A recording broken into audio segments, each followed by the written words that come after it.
Bismillahirrahmanirrahim. Assalamualaikum warahmatullahi wabarakatuh. Alhamdulillahillazi khalaqal mauta wal hayata liyabluwakum ayyukum ahsanu amala wa huwal azizul ghafur. Allahumma salli wa sallim wa barik ala sayyidina Muhammadin wa ala alihi wa ashabihi ajmain. Amma ba'du. Para pemirsa yang insya Allah dimuliakan dan dirahmati oleh Allah Subhanahu wa Ta'ala. Pertama-tama marilah kita senantiasa memanjatkan umur kepada Allah Subhanahu wa Ta'ala atas limpahan rahmatnya kepada kita, sehingga alhamdulillah kita masih diberikan nikmat umur, sehingga kita bisa menambah pundi-pundi bekal kita yang akan kita bawa menghadap kepada Allah. Mudah-mudahan bekal yang kita persiapkan di dunia ini insya Allah diterima di sisi Allah Subhanahu wa Ta'ala. Begitu juga salawat dan taslim tak henti-hentinya kita syurahkan kepada junjungan Nabiullah Muhammad sallallahu alaihi wasallam, Nabi sebagai rahmatan lil alamin. Para pemirsa yang insya Allah dimuliakan dan dirahmati oleh Allah Subhanahu wa Ta'ala. Adapun judul kultum kita pada hari ini adalah persiapkan bekal untuk kampung akhirat. Kita semua butuh bekal, bukan bertujuan bersaing di dunia ini, tetapi bekal yang kita butuhkan yaitu bekal ketika nanti kita menuju ke alam akhirat. Di dalam suatu riwayat, Umar radhiyallahu anhu ia pernah berkata bahwa Rasulullah sallallahu alaihi wasallam pernah memegang pundaknya lalu berkata, "Hiduplah kalian di dunia seakan-akan seperti orang asing atau seperti seorang pengembara."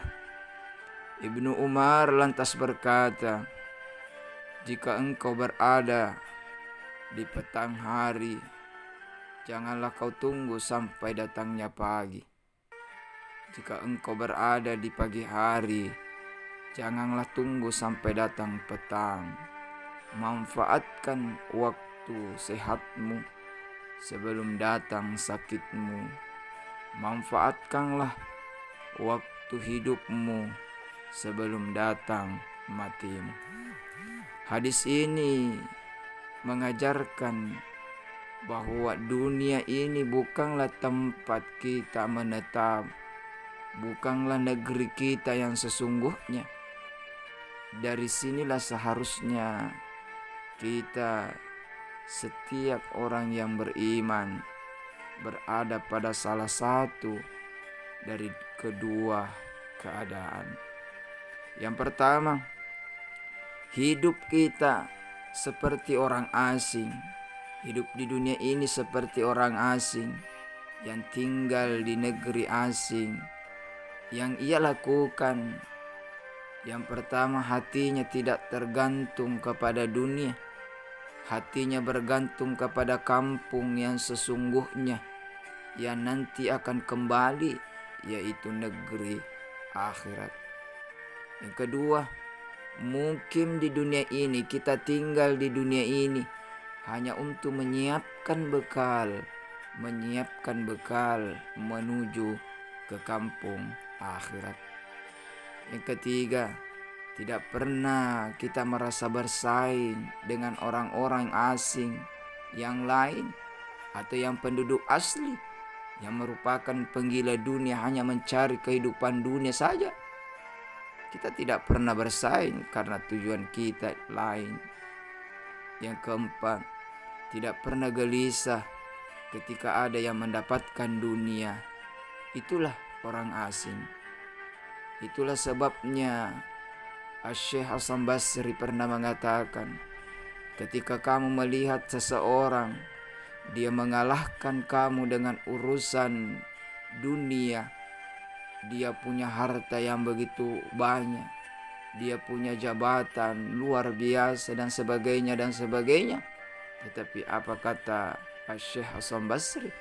Ketika kamu melihat orang seperti itu, dia kalahkan kamu dengan urusan dunia, maka kata Syekh Hasan Basri, kalahkanlah dia dengan urusan akhirat. Bahkan Hasan Basri juga pernah mengatakan, seorang mukmin di dunia ini seperti orang asing. Dia tidak pernah gelisah terhadap orang yang mendapatkan dunia. Dia tidak pernah saling berlomba dengan penggila dunia. Penggila dunia memiliki urusan sendiri. Orang asing yang ingin kembali ke kampung akhirat punya urusan sendiri. Inilah yang dikatakan oleh Syekh Hasan Basri. Kemudian para pemirsa yang insya Allah dimuliakan oleh Allah Subhanahu wa Ta'ala, yang kedua dari hadis yang di atas tadi, yaitu hidup seperti seorang musafir atau pengembara yang tidak punya niatan untuk menetap sama sekali. Orang seperti hanya ingin menelusuri jalan sampai pada ujung akhirnya, yaitu kematian, yang ia lakukan karena dia merasa bahwa dia adalah orang musafir hanya sementara. Tidak lama lagi kita akan sampai. Dia mencari bekal untuk perjalanannya supaya bisa sampai ke ujung perjalanannya. Mencari bekal karena perjalanan kita di sana jauh lebih lama ketimbang hidup kita di dunia ini. Itulah sebabnya ulama pernah memberikan nasihat kepada kita, maka sungguh rugilah orang, sungguh menyesallah orang, dia meninggalkan dunia ini yang bukan kampungnya, dia kembali ke kampung yang sebenarnya, tetapi dia tidak membawa apa-apa, atau membawa apa-apa tetapi apa yang dia bawa justru sedikit. Itulah sebabnya marilah kita senantiasa memperbanyak bekal yang akan kita bawa ketika menghadap kepada Allah Subhanahu wa Ta'ala. Para pemirsa yang insya Allah dimuliakan oleh Allah Subhanahu wa Ta'ala, satu ketika seorang sahabat Al-Fudail bin Iyad, dia pernah mengatakan kepada seseorang, berapa umur yang telah kau lewati? Kemudian orang itu menjawab, 60 tahun. Kemudian Fudail lagi mengatakan, selama 60 tahun engkau sedang berjalan menuju kepada Allah, menuju kepada Tuhanmu, dan sebentar lagi engkau akan sampai. Orang itu menjawab, inna lillahi wa inna ilaihi raji'un. Segala sesuatu milik Allah dan akan kembali kepada Allah.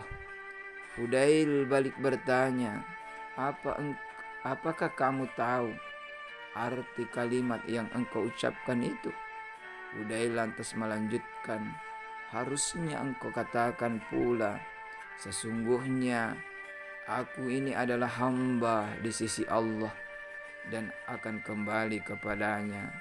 Siapa saja yang mengetahui Allah itu memiliki hamba dan akan kembali kepadanya, maka tentu ia tahu bahwa hidupnya akan berakhir. Kalau dia tahu bahwa hidupnya akan berakhir, tentu ia tahu bahwa ia akan ditanya. Kalau ia tahu akan ditanya, maka ia tentu akan mempersiapkan jawaban dari pertanyaan yang ada. Orang itu bertanya kepada Fudail, adakah alasan yang bisa dibuat-buat untuk melepaskan diri?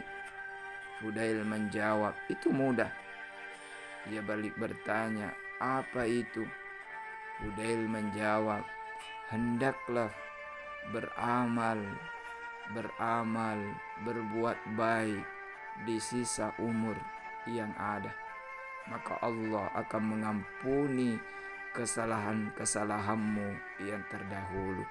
Karena jika engkau masih berbuat jelek di sisa umurmu, engkau akan disiksa karena kesalahanmu yang dulu dan sisa umurmu yang ada. Inilah nasihat percakapan dari Fudail. Begitu juga nasihat Ibnu Umar, wasiat dari Ibnu Umar. Apa kata Umar? Jika kita berada di petang hari, maka janganlah kita menunggu sampai pagi hari. Jika kita berada di pagi hari, maka janganlah kita menunggu sampai petang hari. Bahkan kita harus merasa bahwa bisa jadi ajal kematian menjemput kita sebelum kita dapat mengambil pelajaran dari apa yang pernah dikatakan oleh Imam Ahmad tentang maksud apa itu zuhud. Kemudian ditanya, bagaimana cara zuhud terhadap dunia? Jawab Imam Ahmad, tidak berpanjang angan-angan. Ketika berada di pagi hari, maka ia tidak berkata, nanti kita tunggu di sore saja. Sufyan juga pernah bertanya kepada Imam Ahmad, bagaimana agar kita tidak panjang angan-angan? Beliau menjawab, bisa, itu hanya hidayah atau taufik dari Allah Subhanahu wa ta'ala. Oleh karena itu, marilah kita senantiasa memperbanyak bekal kita untuk akhirat kita, karena perjalanan di akhirat jauh lebih lama ketimbang perjalanan kita di dunia ini. Mudah-mudahan kita senantiasa menambah pundi-pundi bekal kita, menambah kebaikan kita, menambah amal ibadah kita, karena semua itu bekal yang akan kita bawa menghadap kepada Allah Subhanahu wa ta'ala. Inilah yang kami sempat sampaikan. Mudah-mudahan ada hikmahnya, ada berkahnya kepada kita semua, terutama kepada saya secara pribadi. Lebih dan kurangnya mohon dimaafkan. Wabillahi taufiq wal hidayah. Wassalamualaikum warahmatullahi wabarakatuh.